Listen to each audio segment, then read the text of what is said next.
Bawah sikit lagi kita ada our collection ni. Okey, yang ni kita boleh highlight lah collection mana yang kita nak masukkan tadi. Pada bahagian featured categories. Okey, masukkannya. Upload satu gambar. Let's say kita gunakan gambar, saya ada gambar yang bunga ni. Okey, right daun ni. Okey, masukkan gambar macam tu.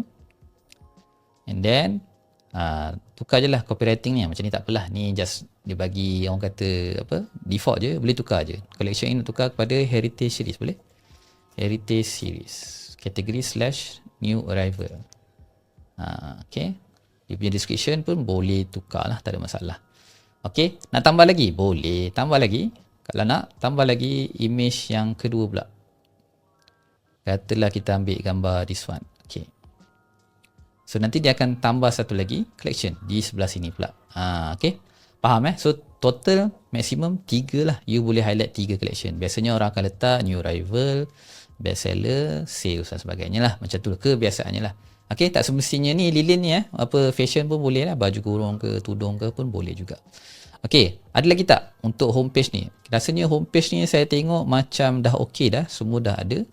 So tekan je button save. Okay, tekan button save. Takut kita terpangkah ke tak save pula. Alright, so jom kita tengok sekejap. Klik balik Shopee demo ni.